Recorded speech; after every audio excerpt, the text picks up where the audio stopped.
It's time for America Outdoors Radio, the show that covers the outdoor scene across the US of A and the entire continent. Fishing, hunting, conservation, outdoor recreation, and great destinations, we cover it all every week. It's your country, your outdoors. Let's explore it together with your host, John Cruz. We've got a special best of edition for you this week, covering some of the best interviews we recorded over the last year. We'll be covering ice fishing in Alaska with George Crum, advice on making the most out of your trail camera with Mark Kaiser out of Wyoming, and learn about fishing California surf off the beach and in a kayak with Jason Grupp of Breakwater Tours. In addition to this, we'll introduce you to the founder of Fish Fighter Products out of Mountain Home, Idaho, a company that is making some really innovative boat accessories from anchors to a whole lot more. It's going to be a fast-paced and fun-filled hour with all sorts of great outdoors content headed your way. So, settle into your seat, buckle in, and let's get going. Hey guys, stop. Grab your bait and listen. Ice is on the lake, so we're going fishing. With me is my best friend Mike. We're hitting Lake Boygan for the trophy fight. Will I catch a perch? Hey, I guess so. I got some new jigs and a brand new Zebco. I loaded up the truck with all my new gear. Mike got the bait, I bought the beer. Toro, I got a nice pair of boots to go with my hat, my blazer and suit. But that ain't enough, so I threw in 3 pair of heavy-duty flannel thermal underwear. Drilling, the ice is half a foot thick. My gas-powered ice auger ought to do the trick. You're back with America Outdoors Radio, and this segment of the show is brought to you by Fish Fighter Products. They are based in Mountain Home, Idaho. They make all sorts of innovative products for your boat to help you have a more successful fishing outing. Find out more at fishfighterproducts.com. Next up, we're going to talk to George Crum. He's with Fish Alaska Magazine, and it's already time to think about ice fishing in Alaska. George, welcome to the show. Hey, John. Thanks a lot. So, George, especially for our listeners in Anchorage and some of them way up on the North Slope, when does ice up start occurring in Alaska? When are those lakes safe to start fishing? Well, John, I spent most of my time in the Anchorage area and Wasilla area, and usually in late October, the lakes are beginning to freeze over pretty good, and I'm usually walking on the lakes in early November. Of course, a fair amount of caution is in order if you're going to hit the ice in early November, but it can be done. All right, and you just wrote an article for Fish Alaska Magazine about using spoons to jig up fish out of these lakes that are iced over. Tell our listeners a little bit more about this technique and how you're doing it. Sure. I wrote the article. It's called Spoon Feed 'em. It's in the October/November issue of Fish Alaska Magazine, and basically it's a how-to use spoons specifically to tempt Arctic char, lake trout, and burbot. And I think if the readers take a quick look at that, they'll probably be more successful if they like to use spoons. Burbot is one of those mystery fish for most anglers. They're referred to as eel pout in some part of the country. They're also referred to as freshwater ling. I've never tasted one before. I've never caught one. How do they fight? How do they taste? Well, they fight great if you catch them on appropriate gear. A lot of people think that burbot are a scavenger, and that's true to a certain extent. But the burbot in the lakes that I fish are more on the lines of predators. They eat juvenile salmon, whitefish, grayling, basically other fish. They fight great, and they'll readily whack a spoon or a leadhead jig and a grub or a jerkbait sort of combo. They're pretty voracious predator. As far as the eating quality, I've eaten a number of them, and a lot of people jump on the bandwagon and say, oh, yeah, they're great, taste just like lobster. My experience is if you eat them fresh before they've ever been frozen, they're good in a variety of different ways. I wouldn't rate them as better than halibut or better than salmon, but they're okay. There you go. You can always find the truth here on America Outdoors Radio. So let's talk about Arctic char. That's another fish that's a big mystery for those of us in the lower 48. How do they fight? Oh, Arctic char are one of my favorite fish to catch through the ice. Some species of trout, such as rainbow trout, bite pretty good early in the ice fishing season, but as the season goes on and oxygen levels drop a little bit, water gets cold, rainbow trout get a little bit lethargic. But Arctic char are not like that. They stay active all winter long. They're a fast-moving fish. They eat other fish. They, too, are a top-of-the-line predator in the lakes in which they live, and they fight really good. You're listening to America Outdoors Radio. I'm John Cruz. We're talking to George Crum with Fish Alaska Magazine about, believe it or not, ice fishing, because it's coming up sooner than you think. George, let's go ahead and tell folks about a couple places within driving distance of Anchorage that might be worth an ice fishing expedition this fall and this winter. Sure, and these are lakes you can drive right up to. The first one I'll talk about is Big Lake, just north of Wasilla. It's about an hour from Anchorage, maybe an hour and 15 minutes. Once the ice is fully formed on the lake, they actually plow a road across the lake, and that road branches off into several different parts of the lake. The lake is best known for big Arctic char and burbot. It also has a population of rainbow trout. George, just how big do the fish get in Big Lake? Well, I've caught burbot up to about 36 inches or so, and Arctic char up to 29.5 inches, though I've heard of Arctic char larger than that being caught. Wow.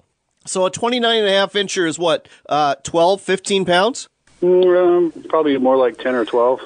We're fishermen. It's definitely 12 to 15, George. Definitely 12 to 15. All right. How about another lake that's within driving distance of Anchorage? Sure. I like to catch big fish when I fish through the ice. If I'm going to put up with the cold, big fish are necessary for me to be willing to do that. And one of the places I like to go to catch really big fish is the Lake Louise area, about 2 hours and 40 minutes north of Anchorage. Lake Louise has grayling, whitefish, burbot, and lake trout, and I've got lake trout over 40 inches long in that lake. You know, when it comes to grayling, I always think of those as taking flies and taking spinners in the summer months. I didn't know you could catch grayling through the ice. Well, I've never fished for grayling through the ice, but what I know about them is the lake trout like to eat them. All right, so they're more of a forage base, and you're targeting the lake trout. And I guess when it comes to Lake Louise, same question as Big Lake, how big do these lakers get?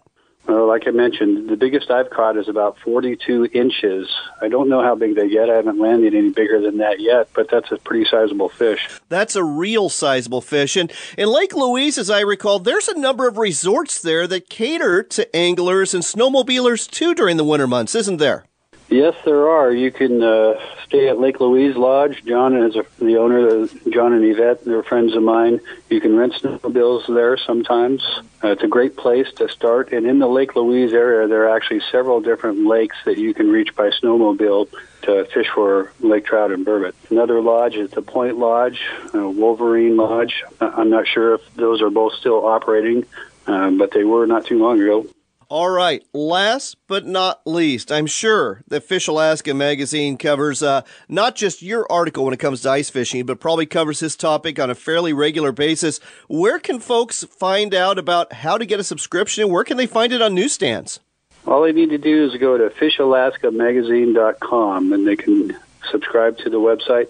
It's in most of the major newsstands in Alaska and a number of them outside of Alaska.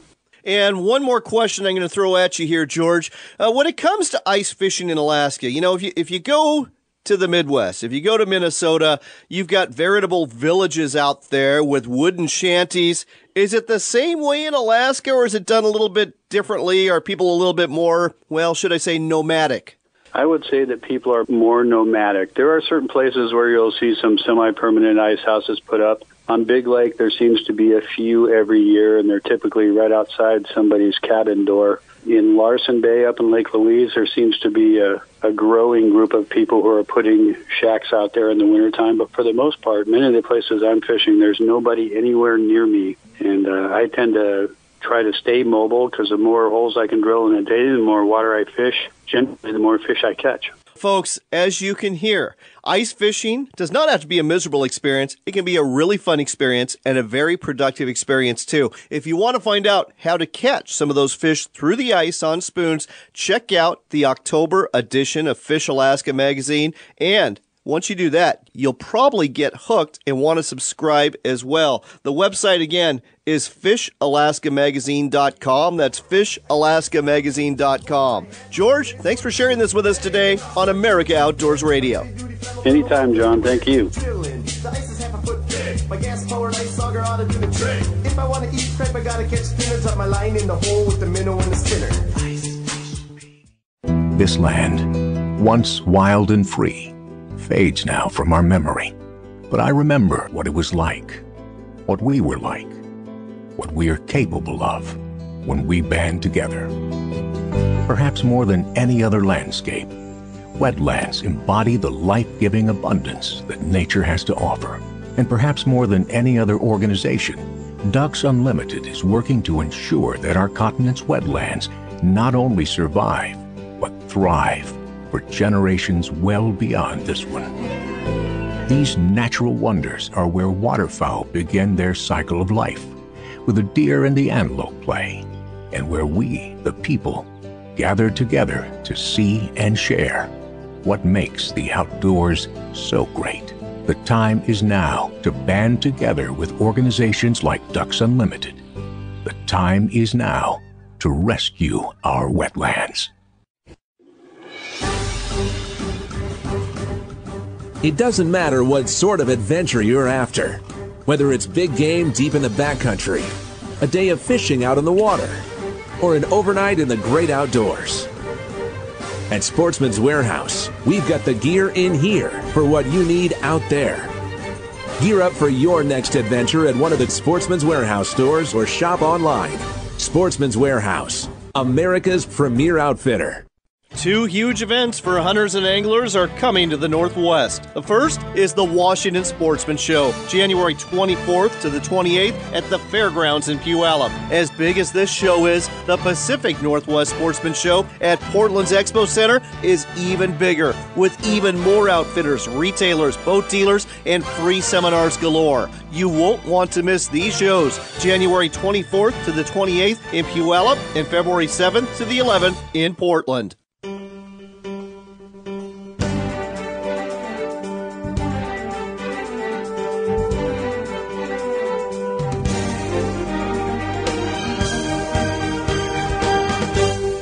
You're back with America Outdoors Radio. I'm John Cruz. We are broadcasting from Fish Camp in the Columbia River Gorge, bordering Washington and Oregon. And one of the things that happens at Fish Camp, there's a whole bunch of members of the media here, but there's also people in the fishing industry, to include manufacturers. One such manufacturer is Chuck Ciccarelli. He is the president and the founder of Fish Fighter Products, located in Mountain Home, Idaho. Chuck, welcome to the show.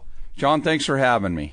So, Chuck, the best way I think I can describe you to our listeners is some sort of mad scientist from a very unlikely place. You know, when people think of places where fishing products are manufactured, Mountain Home doesn't necessarily come to mind, does it? Yeah, you know, people have said we're Mountain Home's best kept secret. I would say that's true, but you have come out with all sorts of really innovative products. You did a demo yesterday. You've been here for a few days now.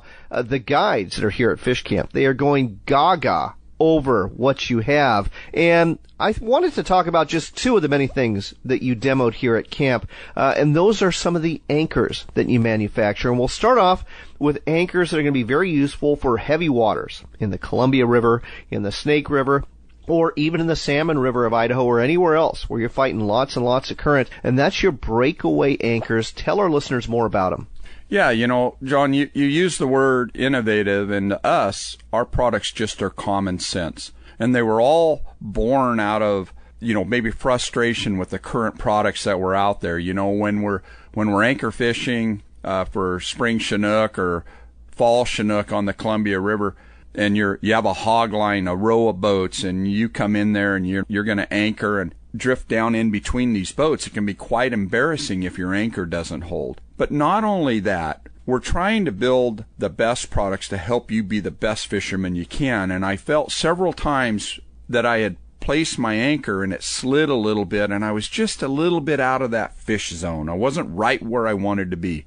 So we set out to design the ultimate anchor. Well, before you get into that, let's talk about fallacies when it comes to anchors. And, you know, you've used a great analogy. You know, it's not all about weight, and I'll let you expound on that. If it was all about weight, what would everyone use for an anchor? Yeah, if it was all about weight, you'd just haul a small block Chevy out there and tie it onto your rope and shove it off the bow of the boat, you know.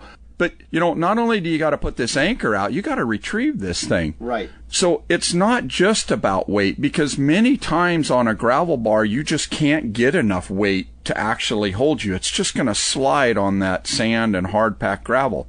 So we really looked to dredges and other types of anchoring out there. We looked at tent spikes. We looked at ice hammers. We looked at ways to penetrate the bottom of the water column, or to penetrate the gravel. So we've designed what we call our Grouser Fluke system. It has serrated edges on it. You know, if you were to look at just different tools and things in our world, and you look at the serrations, because we're really trying to penetrate, you know, the soils under the water. Not only are we trying to do that, sometimes when we get into areas where it's just rock, we want to be able to hook onto a rock. So we cut a big chevron-shaped hole in our Grouser Fluke, and it'll hook onto a rock ledge. We also have serrations in the side that, as the anchor rotates, it locks around a rock. You know, and as I talked to you earlier, you know, when we say we used a computer design this, we didn't just type it on a Word document and say, "Hey, John, we designed this on a computer." We have full-time mechanical engineer on staff. We use 3D solid modeling, and we used a product called FEA, which is finite element analysis, and we really worked on the length times the width to get the optimum angle, and we've just really poured the last 5 to 7 years of our hearts and souls into developing this anchor. The guides love it, because when they're fishing, like when they transition from where we are today, fishing here below the Deschutes, where, you know, you have a little bit different speed of current, and then you go to Bonneville. Well, you've got to have two complete different anchors. Right. We solved that because we came out with our bolt-on anchor spades. And these things, I'm going to sit right here, and I'm going to tell you, I believe we have the best built anchor on planet Earth for fishing in the rivers. And not just anchoring, precision anchoring, putting your boat precisely where you want it and being able to hold precisely where you want to be, and putting your boat precisely where the fish are. And it's all about precision and having that product that's going to do it day in and day out, time in and time out. And I think that's why you'll see more and more guides are running our product. You know, Cody Herman, who's really big down at Buoy 10, he's sold on our products. He said the first time he anchored at Bonneville, that was it for him. I mean, he knows our anchor is the best out there. Well, I'll tell you what, after your appearance at Fish Camp, you have sold a whole bunch of other guides on the Breakaway anchor as well. So that is the perfect anchor for motorized boats.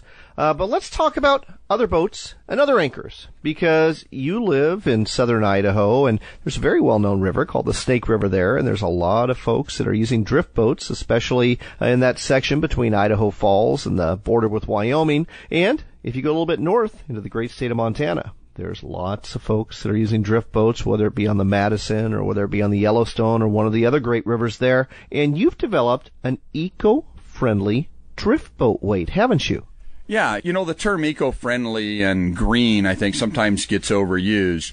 When we first set out to design this, we set out to solve a problem. And that is, when you start out in the spring and the water's running high, you know, typically a really great fisherman is going to have a heavier anchor or the spring, and then as the summer moves along, he might drop down some weight sizes to get that boat drifting at the perfect current speed.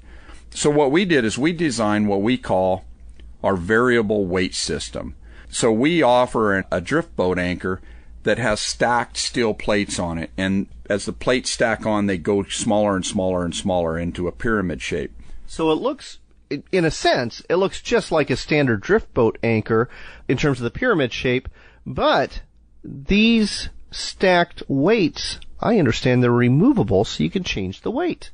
Yeah, it's very simple. You just remove a bolt on the bottom of the anchor, and you can vary it. And we offer them in three sizes, from 10 to 20, 10 to 30, and 10 to 45 pounds. So if you buy the 10 to 45 pound, you could start out in the spring at 45 pounds, and as the summer progresses and the water flows drop, you can start removing plates, and you can drop it clear down to 10 pounds. So wouldn't it be neat? Let's say nobody makes a drift boat anchor that weighs 14 pounds. Well, you can now remove the plates and get that perfect size anchor. Again, it's back to boat control. It's back to precision fishing. It's back to getting the boat to do exactly what you want it to do through the use of some precision products. Well, we have got to go, but folks, if you haven't figured it out, Chuck Ciccarelli and his crew in Mountain Home, Idaho, with Fish Fighter products, they're making some really, really innovative stuff. We just told you about the anchors today, but there's a lot more to tell you about. There's a lot more to check out, too. And the place to do it is at his website. That's where you can see it. That's where you can buy it. That website is fishfighterproducts.com. That's fishfighterproducts.com. Check it out. You're going to see exactly what we've been talking about. And whether you own a power boat for river use or a drift boat for river use, you are going to want to try out these anchors. Chuck, thanks for sharing this with us today on America Outdoors Radio. John, thanks for having me.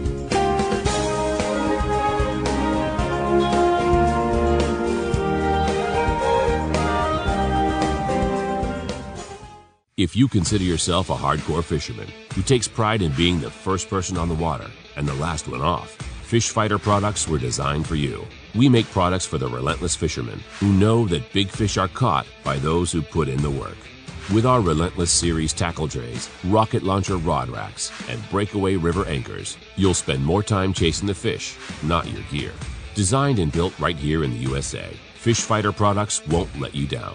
Gear up at fishfighterproducts.com. Are you looking to reel in the marketing opportunity of a lifetime? Then set the hook, because we've got it right here for you. America Outdoors Radio has sponsorships available, and we offer affordable platforms to reach thousands of listeners interested in fishing, hunting, and the outdoors. Find out more by contacting John Cruz through his website at AmericaOutdoorsRadio.com. That's AmericaOutdoorsRadio.com. Hurry, though. If you wait too long, the big opportunity might just get away. AmericaOutdoorsRadio.com.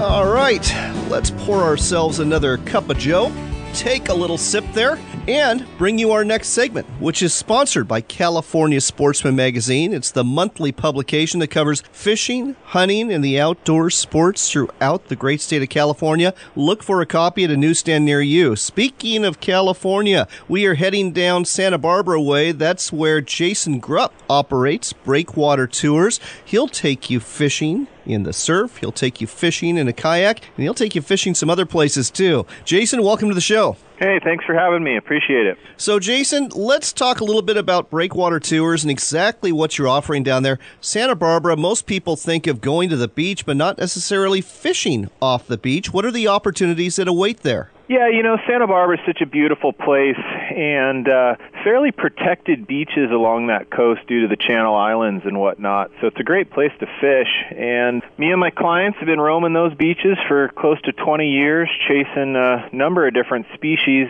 halibut, bonita, surf perch, leopard sharks, you know, you name it. There's quite a range of species that roam those beaches down there, and we have a lot of fun, whether it's fishing right from the sand with fly rod or spinning gear, or getting on the kayaks and heading out and chasing some bigger species, white sea bass and calicos and whatnot, that's roaming the kelp patties off the coast. Well, let's go ahead and break it down, and we'll start on land, so to speak, or on the beach with the surf fishing. Tell our listeners about a typical day. They're going to hook up with you, I presume, at a public beach, and what happens after that? Yeah, you know, the way we set up these trips as far as picking what time of day really is based off the tides. They have a huge role in when those fish are going to come in and feed. So first thing I do when I get a client that's asking me on a date, I immediately look at the tides and see, you know, what time of day is going to be best for us to start. And it's usually that incoming to high tide is best. So once we get that picked and get out there at the best time, then we figure out whether we're going to go for, you know, the smaller species, a lot of bites, or some of the, you know, bigger fish that are out there, and less bites, bigger fish. So then we dial in kind of what we're going to chase. Then, whether you're a fly fisherman or spinning gear, we bring the appropriate gear. And at that point, we're ready to go and start fishing. And, fly rod down there is a lot of fun, too. It does take a, somewhat experienced caster to be able to handle the surf, dealing with the currents on the water and, the longer casting distances. But if you're not a fly fisherman, then we grab the spinning gear and go after them that way. So I'm guessing if we're talking about smaller fish, lots of bites, we're probably talking about surf perch. How are you hooking up? We'll start with the spinning rods. How are you hooking those up to get some of those surf perch to bite? It's not a real tough fish to catch.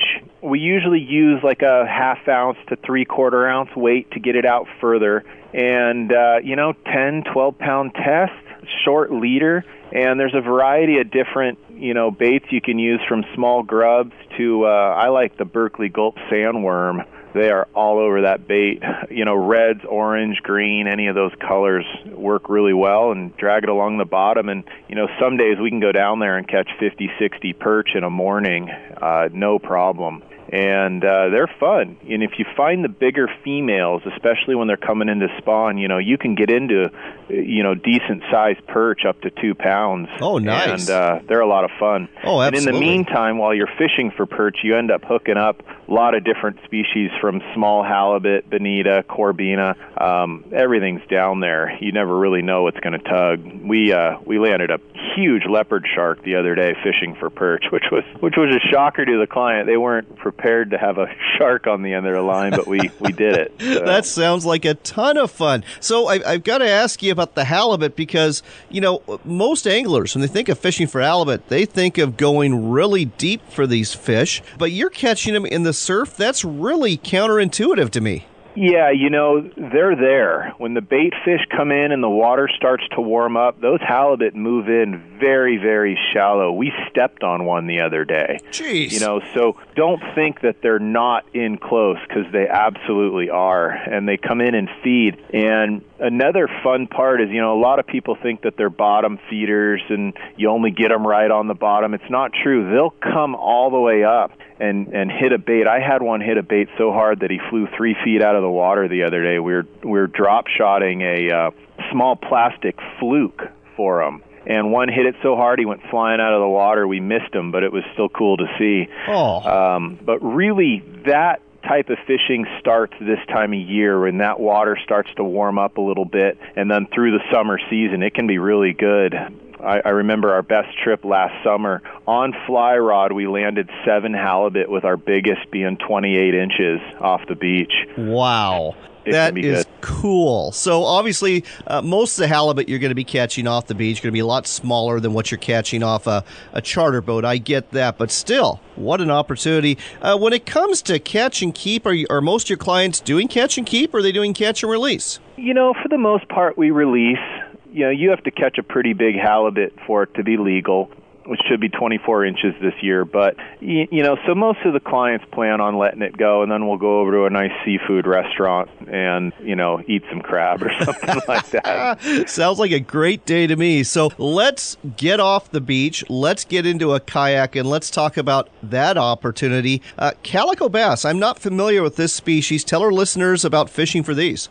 Yeah, the Santa Barbara area holds a fantastic population of calico bass. And, when you find one, you can usually find a group of them, and they'll be all over these kelp patties. So we'll get out on the kayak and just drift, along the edges of these kelp patties. And I love doing it with a fly rod. And usually we'll use a sinking line, but you can get away with a floating fly line, nice Clouser minnow or something like that. Let it sink down along the edges of these kelp patties and slow strip, and you'll be surprised, what you catch.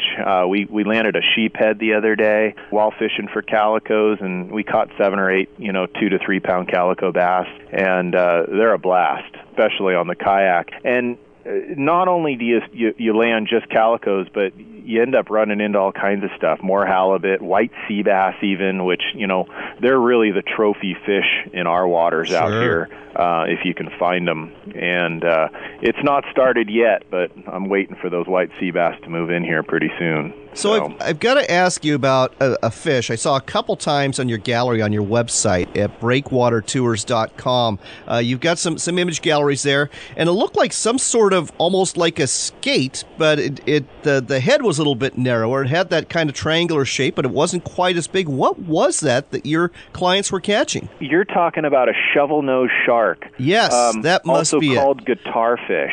Okay, that's really unusual. And your clients were catching those both out of the kayak and off the beach? Yeah, we catch a ton of those, and they're fun. We catch those on fly rod as well. And, they eat at just about everything, and our waters are loaded with them. And, people will eat those as well. I've never done it, but I guess the tail tastes pretty good. But, another cool thing I guide is on a couple of the beaches down there on low tide, which isn't usually the optimum time. Right. Those guitar fish will move up on these shallow flats, and we can actually sight fish for them. There's one particular beach that I take clients to when we're on a low tide trip, and we'll go walk the beach and look for those guys, and I can spot both the shovel-nosed sharks and the leopard sharks cruising the flats looking for bait fish up there. And, we can usually cast on those guys and sight fish them, which is really fun. Oh. You just got to know where to go. That sounds great. And obviously, this must be done with a fly rod, I'm guessing. What kind of flies are you using? Usually small bait fish patterns. When we're fishing the flats, I'll use a lighter type fly with just not a heavy head on it, because you just don't need to sink down too far. So short leaders, and just cast them in front of them, lead them, and they're all over it. And we get them with spinning rod too. I use jerk baits. There's a particular lure by Lucky Craft called an LC-110, and that's just a killer lure. It only runs about 2 or 3 feet deep, and it looks like an anchovy or sardine, and they're all over it. Well, Jason, we could talk a lot more about this, but I'm afraid we've got to go. But folks, if you want to book a trip with Jason and go fishing either on the beaches of Santa Barbara or off the beaches in a kayak, either fly fishing or spin casting, go to his website. It's breakwatertours.com. That's breakwatertours.com, offering some real fun fishing in the saltwater near Santa Barbara. Jason, thanks for telling us all about this on America Outdoors Radio. Thanks, John. Have a good morning.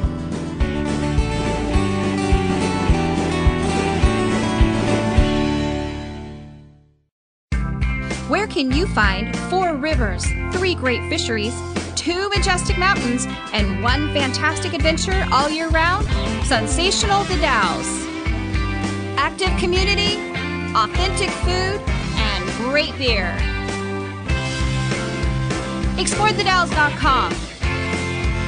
Come and create your own adventure, and maybe even you can hook a river monster in the Dalles. There's no more majestic, magical, adventuresome country than the western United States of America to enjoy a great family vacation. Hello, I'm Mark Hemstreet, owner of Shiloh Inns. Shiloh Inns are still offering affordable 4-star accommodations at 2-star prices. Enjoy deluxe smoke-free suites, spacious pools and spas, and fully equipped fitness centers.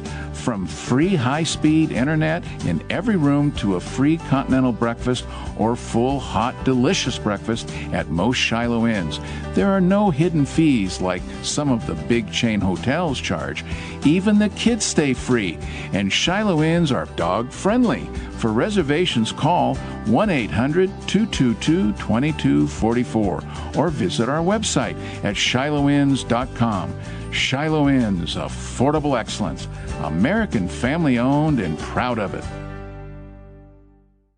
2 huge events for hunters and anglers are coming to the Northwest. The first is the Washington Sportsman Show, January 24th to the 28th at the Fairgrounds in Puyallup. As big as this show is, the Pacific Northwest Sportsman Show at Portland's Expo Center is even bigger, with even more outfitters, retailers, boat dealers, and free seminars galore. You won't want to miss these shows, January 24th to the 28th in Puyallup and February 7th to the 11th in Portland. If you consider yourself a hardcore fisherman who takes pride in being the first person on the water and the last one off, Fish Fighter products are designed and built for you right here in the USA. Fish Fighter products are used by the top fishing guides in the Northwest because they know having the right equipment is imperative to a successful fishing trip. With our Relentless Series tackle trays, rocket launcher rod racks, and breakaway river anchors, Fish Fighter Products makes the gear you can count on. Find out more at fishfighterproducts.com. Backcountry Hunters and Anglers, a nationwide group working to keep public lands in public hands. We've helped ban the use of drones for hunting. We help repair wildlife corridors in key riparian areas. We speak up against illegal ATV use. We collaborate with elected leaders to keep public lands in public hands. We're Backcountry Hunters and Anglers, with membership in all 50 states and Canada. Please join this dynamic conservation group. Check us out at backcountryhunters.org.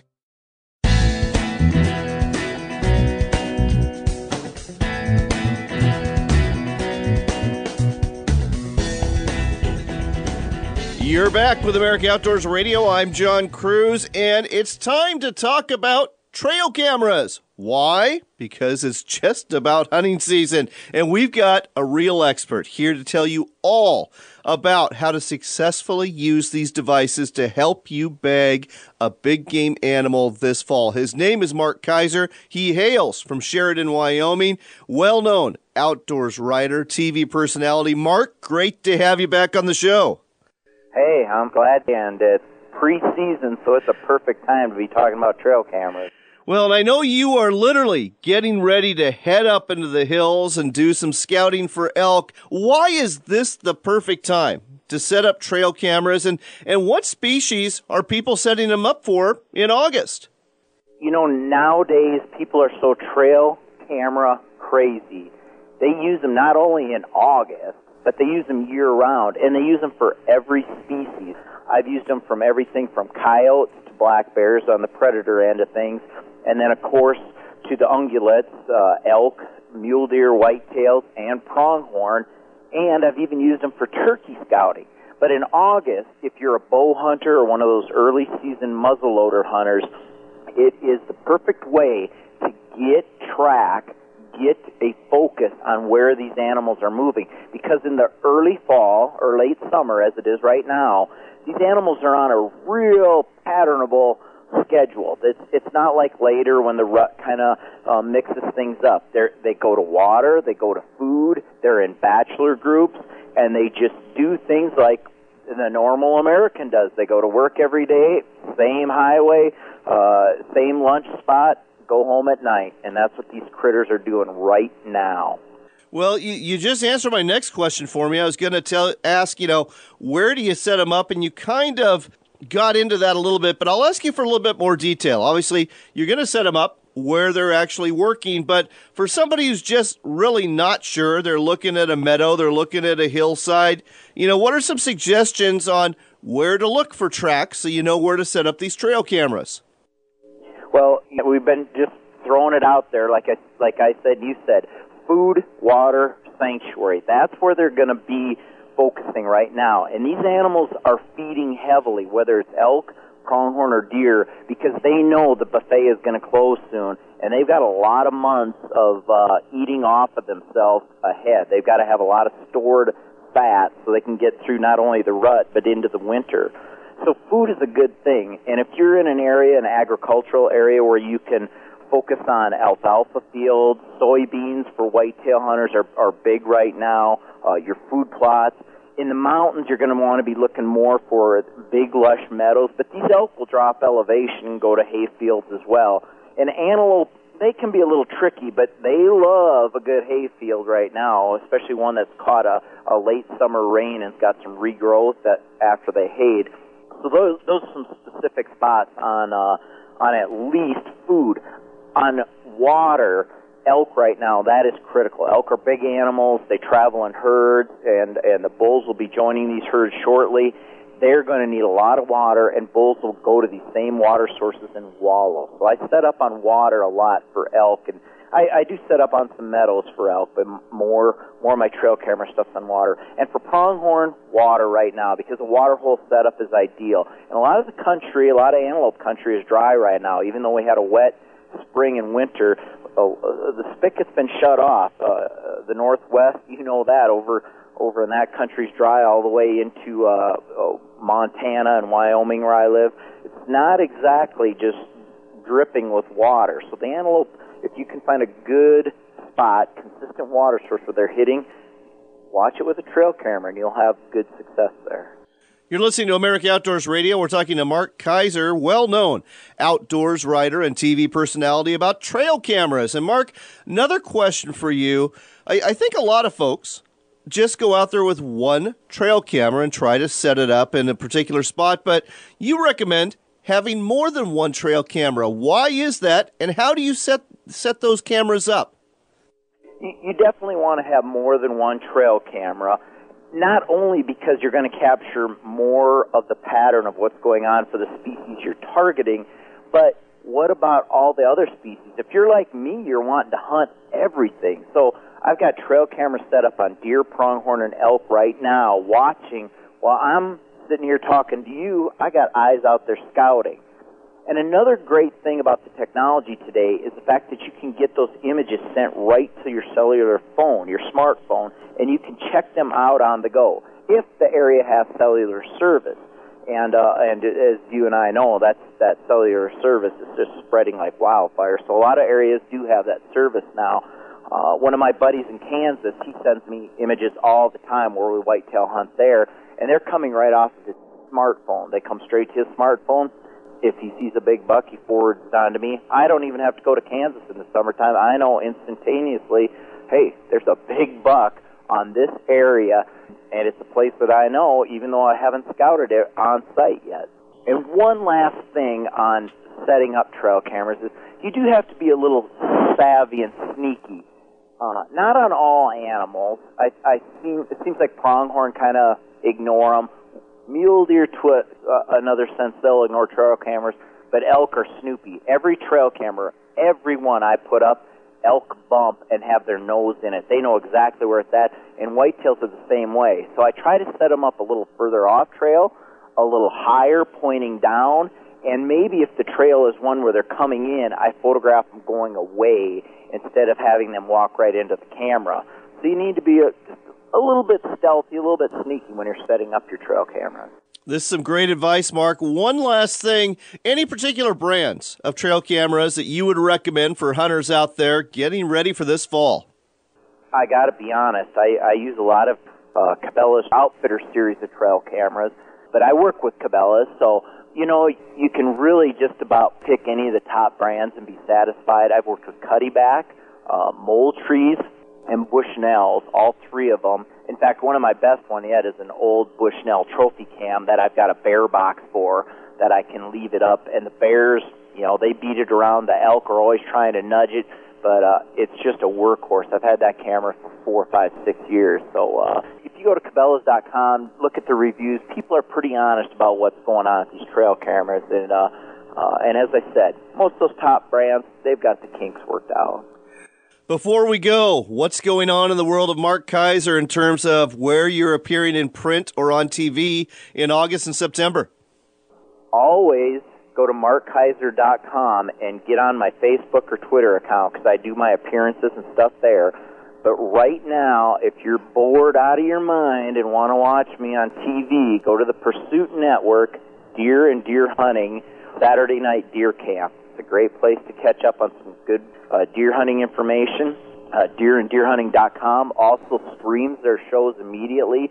So if you don't have the Pursuit Network, you can still watch them online. And I continuously put updates and hunting tips on my Facebook and Twitter account. So if you're just sitting there like, what is that crazy Mark Kaiser doing? You can go and check it out and you can see that. Well, like today, as soon as I hang up the phone here, I'm headed up the mountain. I'm going to hang a tree stand for elk over a wallow where I've killed bulls before and set up a trail camera as well so I can monitor that area back and forth between a couple of the states that I'm hunting this year for elk. All right. Again, if you want to find out more about that, I'm using your words here, that crazy Mark Kaiser, go to his website. It's Mark Kaiser. Kaiser is spelled Kayser. That's markkaiser.com. Catch up on what's going on and get an education, too, about becoming a better hunter. Mark, thanks for doing just that for our listeners today on America Outdoors Radio. Thank you. I hope you've enjoyed this special Best Of edition of America Outdoors Radio. And if you want to follow what's going on with our show in the weeks ahead, there's a few places you can do it. One of them is at our website. You'll find that at AmericaOutdoorsRadio.com. Be sure to check out a preview of what's coming up and portions of the show that we have uploaded for your listening pleasure. You can also find news that we don't always have time to air on the show through our Facebook page at America Outdoors Radio. Be sure to like that page and follow it to keep up on the latest news from the outdoors. And if you want to hear our show on a regular basis, a couple of places you can do it on demand. One of them is through the Podbean app. You can download that and hear us on the go. Just subscribe to America Outdoors Radio. Another place is through YouTube. Subscribe to our channel at Northwestern Outdoors. That's one word there, Northwestern Outdoors on YouTube, to hear this show and our sister show, Northwestern Outdoors Radio. We upload segments on Podbean and YouTube on a regular basis. We'll be back next week with a brand new hour of fishing, hunting, conservation, and the shooting sports. Until then, I hope the good Lord blesses you and that you get a chance to get out there and do one or more of these activities. Remember, it's your country and your outdoors.